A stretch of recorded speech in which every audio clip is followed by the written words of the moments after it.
Intervene or not? That's the big contemplation before the House of Representatives after some members of the Edo State House of Assembly stormed the lower house, asking it to take over the affairs of the State Assembly.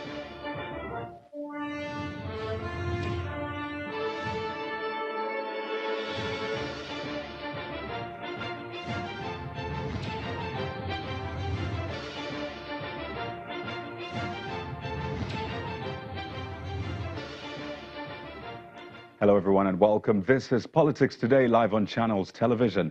I am Kayode Okikiolu, standing by for Seun Okinbaloye. Well, we'll continue with our close monitoring of the activities of President Muhammadu Buhari's administration as the nation eagerly anticipates the formation of the president's cabinet. It is now 41 days, that's right, 41 days since the inauguration of a government, a second term in office, and we await the unveiling of the president's ministerial appointment.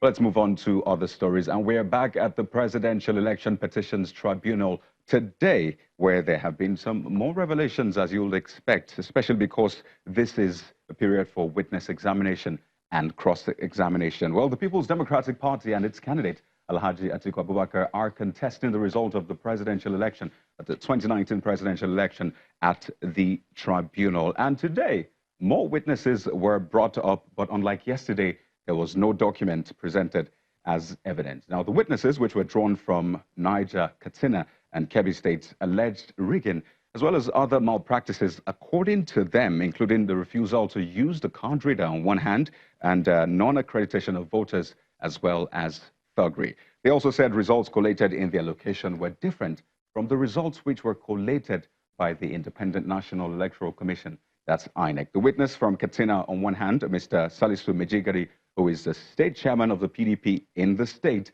disputed the 1,555,633 votes accredited to President Buhari. Now, according to him, the figure was allocated to the president by INEC officials and not a true reflection of what happened. Now, another witness, Aldo Soni, said he could not remember the date of the last presidential election. Now, Sonny, who is said to be the PDP's coalition agent in La Pai local government area of Niger State, when asked by the APC's lawyer, they asked him actually when he submitted the result, he said he did so on April the 26th. He was also asked when the election held, and his response was 23rd. He was asked further to mention the month, and his response was, quote, "I cannot remember." That's a roundup of the witness testimonies that took place today. We'll bring you more updates as they unfold. It's, of course, going to be a very interesting one. Now, moving on, let's head over to the National Assembly, where the Senate Ad Hoc Committee invested in the case against Senator Elisha Abo, one of its own, over alleged assault, held its sitting earlier today. Now, you might recall that Senator Abo was yesterday arraigned before an FCC magistrate court on charges of assault, an act which he had earlier owned up to and tendered an apology over. He was then granted bail in the sum of 5 million naira and 2 sureties. So today, while being interrogated by the committee, an argument ensued between the senator, Senator Abo, and Senator Oluremi Tinubu, when Senator Abo informed the committee that he will not speak on the matter since it is already in court. And this is what happened next. Well, to us, because you undermine us by even trying to do that. You haven't even listened to us. Even if we are going beyond what you expect, you can stop us. But you don't come to on the other side and start dictating to us. Do you want us to protect you, or do you want us to defend you, or you want to be on your own? Because do you realize that the Senate, I hope that mic and let me finish. Do you realize that the Senate, when we constitute this, whatever the law gives, we can also suspend you? Do you realize that? No, sir. No, sir. I will not see you threaten me with suspension. We are not threatening you. I said we are not threatening you. I will not see you threatening suspension. All due respect. This year you are my colleague, you are senator like me, you don't threaten me suspension. I take exception. Off that mind. You are digging a hole for yourself. All right, then go and make it. Okay. I'm also another woman. Yes, Let's ma'am. be careful. Ma'am, please. You threaten that you will face me in the door. Excuse me, please. Why is it this way? So that's what played out earlier today. The matter is in court and the Senate committee is also investigating. We'll wait to see the outcome. Let's now bring you up to speed on some other trending political stories at this hour. Here's our political roundup.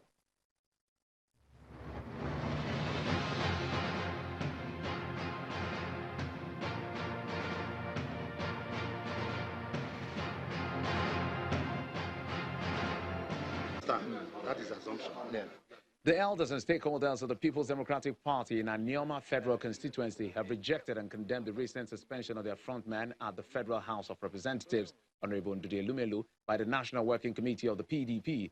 The group says the decision, as pronounced by the PDP NWC, as an attempt to undermine the Delta State PDP caucus in the House.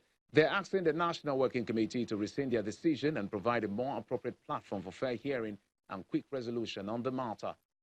It is our hope and expectation that PDP leadership will immediately resign the suspension of Right Honorable Ndude Lumelu and provide a more acceptable arrangement and platform for the amicable resolution of whatever it is that may have resulted in this unfortunate action. Wow, great. The Taraba State Governor, Darius Ishaku, says the raiding of his Area 1 house in Abuja, the Federal Capital Territory, by police officers is disgraceful and embarrassing. He says he feels bad that the democratic government of the APC is not living according to the tenets of the Constitution of the Federal Republic of Nigeria. He added that the whole Ruga scheme should be cancelled, insisting that the federal government cannot do Ruga settlement in the whole country, and it will not be accepted by the Taraba government, pointing out that already the state government has in place the open grazing prohibition and ranches establishment law of 2017. The whole Ruga scheme should be cancelled. The whole Ruga scheme, you can't do a Ruga in the whole country. I don't accept it. It's not workable. It will not work in Taraba. Meanwhile, the former Minister for Women Affairs and Social Development, Aisha Al-Hassan, has assured the government of Taraba State of her willingness to support the programs and policies of the state. Aisha Al-Hassan, who contested for the #1 position of the state under the United Democratic Party, UDP, has taken a defeat in the last governorship election in good faith. She says power comes from God and he gives it to whoever he desires. We pray God Almighty to continue to support you. We'll continue to support you as human beings. And if there's anything that you think we can do for you, I personally, we're always available to do that.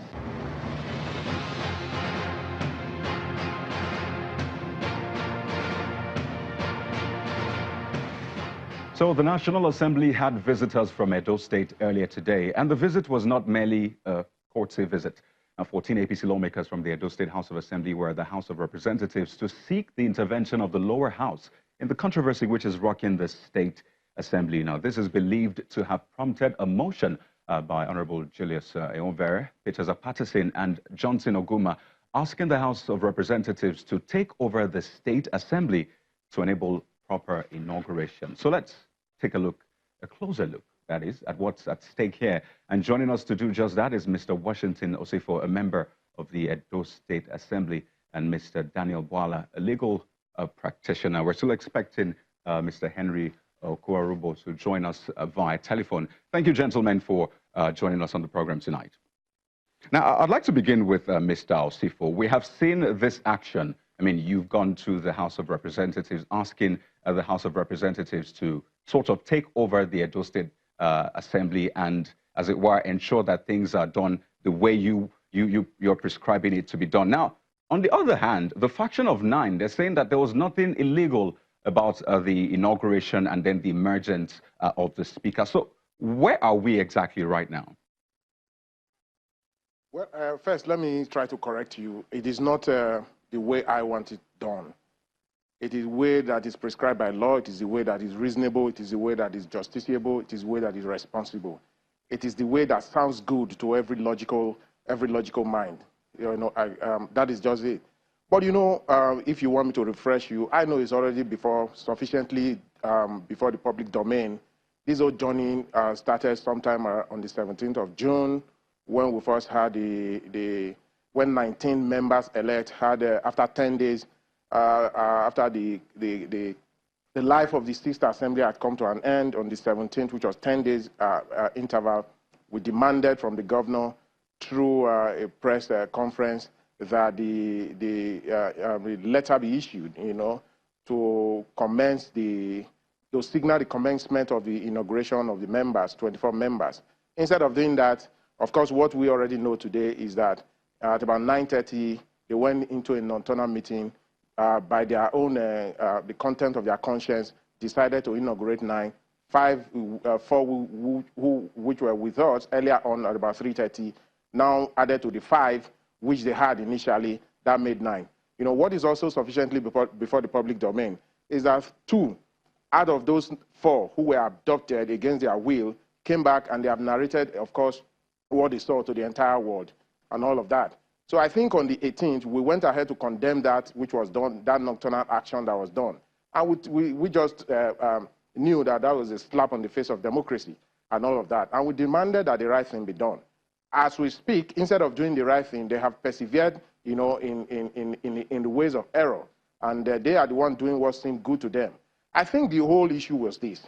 You see, the question will be this: can minority preside over a house that is supposed to be decided by the majority? If no is the answer, then what was done? If yes is the answer, then what is the definition of democracy by your own? Mr. Osifo, now according to Mr. Osifo, a moment. Now, according to the Constitution, I mean, you have mentioned that you are trying to go according to what the Constitution says. The Constitution says a quorum is 1/3, and 1/3 was formed according to the reports we're getting. Maybe you need to be corrected. Maybe you need to be corrected. In an attempt to give some legal backing to an illegal act, they look for the lacuna in the Constitution to try to stand on the head of justice, but that will not eventually bring about the justice. Okay, so let's bring in a legal practitioner. Mr. Osifo, let's bring in a legal practitioner right now, just to help us get a sense of this. Mr. Bwala, a moment now. There are 2 issues. There's the legality, there's the morality. And Mr. Osifo has said that, I mean, we need to be educated. You are a legal practitioner. You've been following this. What is your immediate response? How do you see this whole thing playing out in the Edo State Assembly? Well, Section 105 and 4 is clear about the issuance of a declaration for the commencement of a session by the new lawmakers. And what the governor did cannot find justification in the light of the law, even if you want to give an inference to a moral interpretation, because there is what is called in law a presumption of regularity. So if the law presumes that the House of Assembly or National Assembly sits between the hours of 9 to 5, then the presumption of law, when in 105 and 105 subsection 3, where it says immediately after the governor is sworn in, it will issue a declaration, then the presumption in law is that the declaration will be declared or sent within the period as required by the regularity of activities of House of Assembly of a state. And especially because the lawmakers are not a secret organization, therefore there may not be justification for a call or inauguration around the wee hours, or outside of the original time that lawmakers. Mr. Bwala, if I may, just a moment. I'd like us to briefly get now the opinion of the other side, and we have joining us via telephone Mr. Henry Okwarobo, is a spokesperson to Frank Okiye, who was elected Speaker by 9 members of the House. Now, Mr. Okwarobo, you have heard Mr. Bwala and Mr. Osifo saying that first letter of proclamation was not issued. How do you respond to that?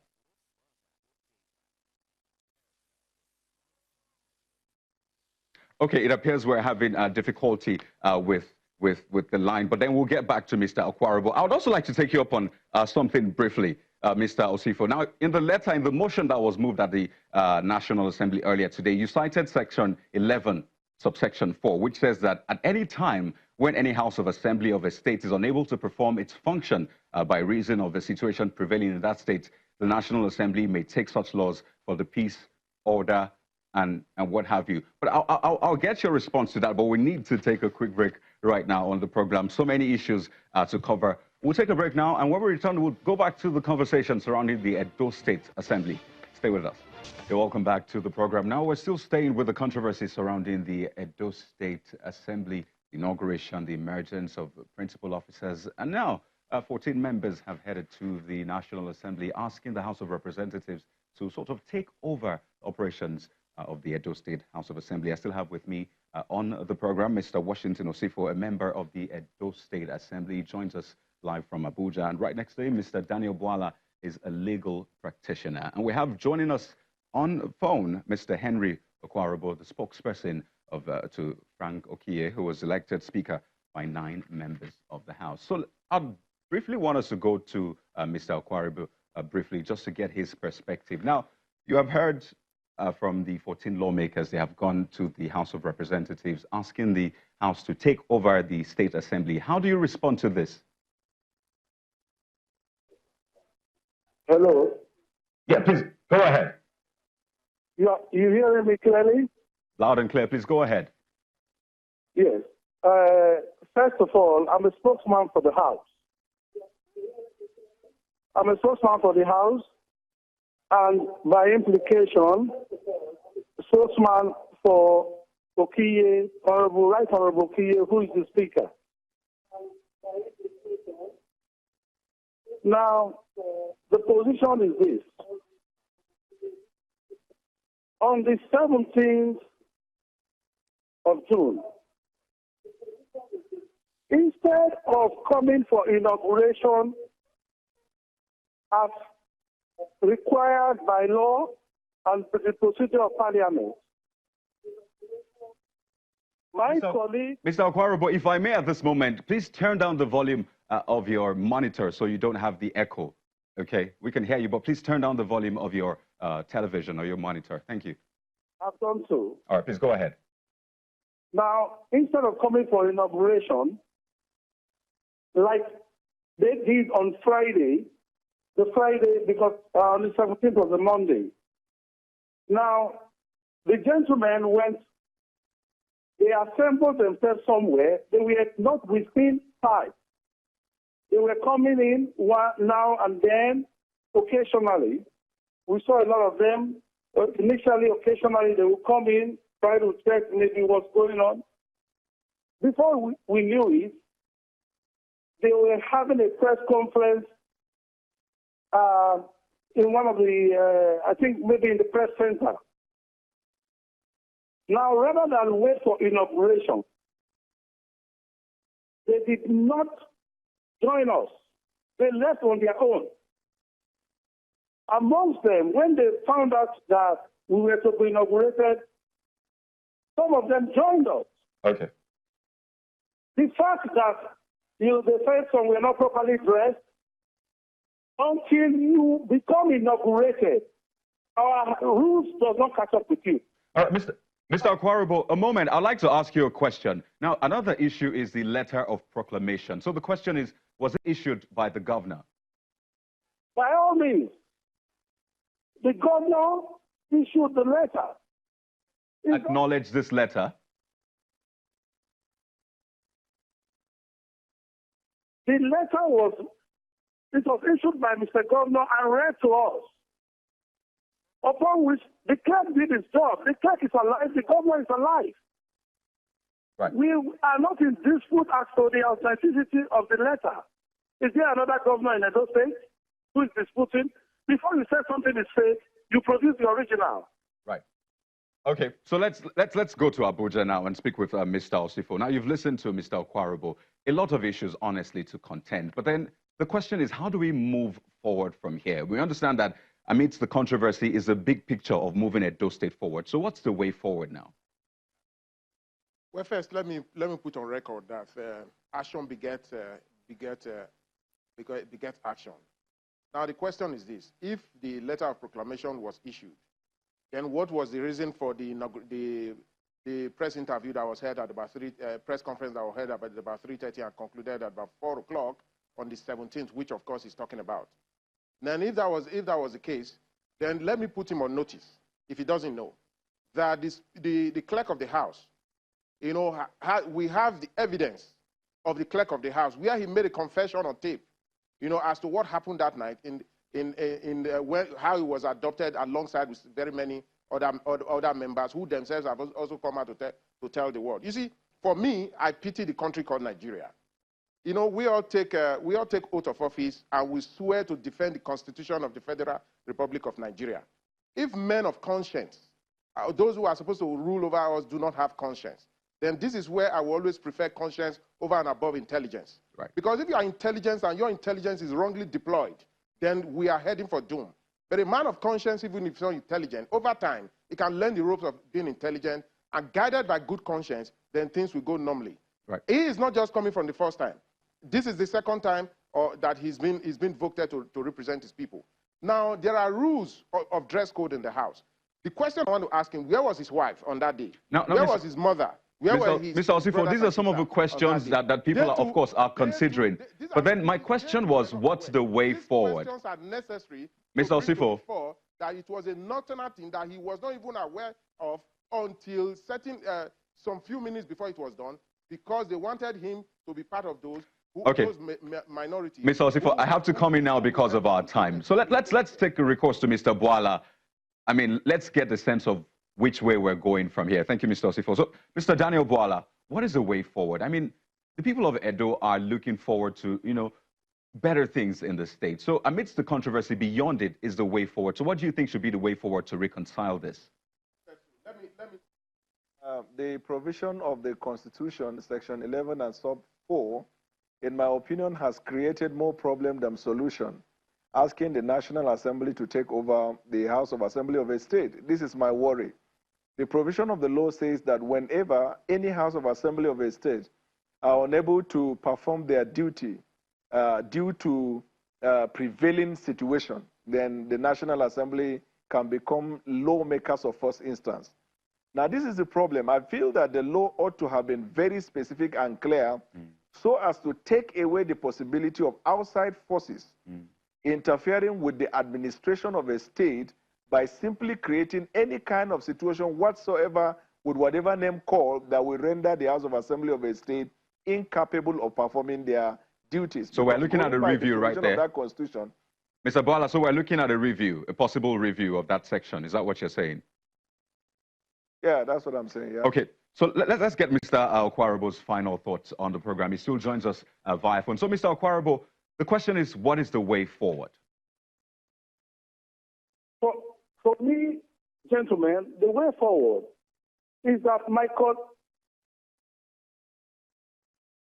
for me and for us in the Assembly, is that our colleagues, members-elect, should come and be sworn in.